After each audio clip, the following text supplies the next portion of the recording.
गलत काम है, बड़ा कष्ट का विषय है।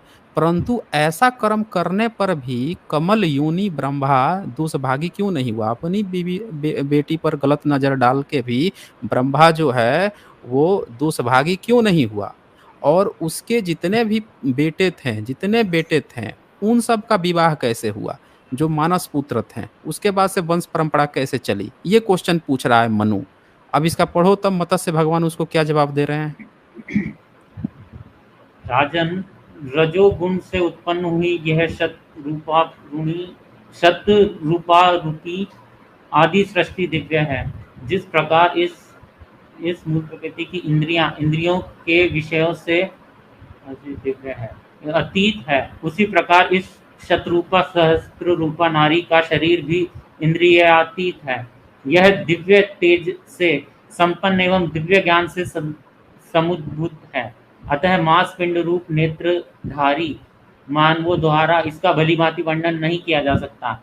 जैसे सर्पों का मार्ग को सर्प तथा संपूर्ण पक्षियों के मार्गों को आकाशचारी पक्षी ही जान सकते हैं, वैसे ही शतरूपा आदि दिव्य जीवों के अचिंत्य मार्ग को दिव्य जीव ही समझ सकते हैं, मानव कदापि नहीं जान सकते। राजेंद्र, चूंकि देवताओं के कार्य तथा अकार्य शुभ एवं अशुभ फल देने वाले नहीं होते, इसलिए उनके विषय विचार करना मानवों के लिए श्रेयस्कर नहीं है। दूसरा कारण यह है कि जिस प्रकार ब्रह्मा सारे वेदों के अधिष्ठाता हैं, उसी प्रकार नीचे कीजिएगा।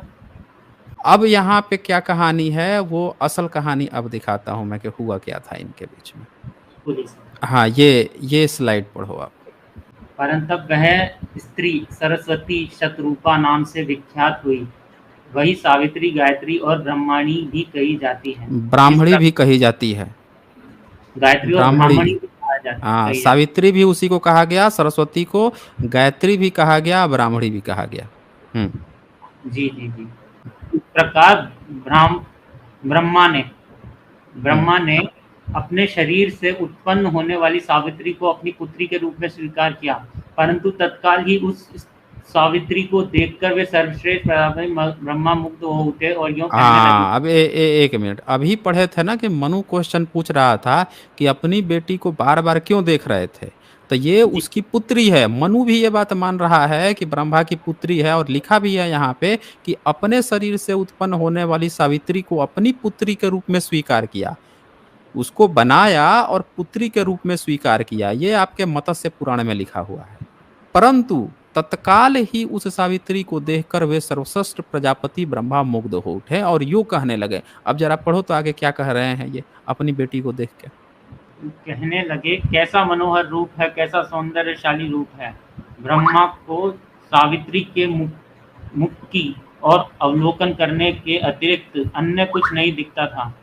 वे बारंबार यही कह रहे थे, कैसा अद्भुत रूप है, कैसी अनोखी सुंदरता है। तत्पश्चात जब सावित्री झुककर उन्हें प्रणाम करने लगी तो ब्रह्मा पुनः उन्हें देखने लगे।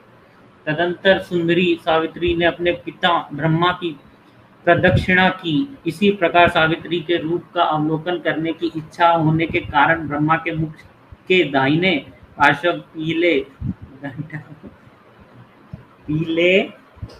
नूतन प्रकट हो पढ़ो गया। पढ़ो, आपके ब्राह्मण हो ना, ब्राह्मणों ने ही लिखा है, पढ़ो पढ़ो।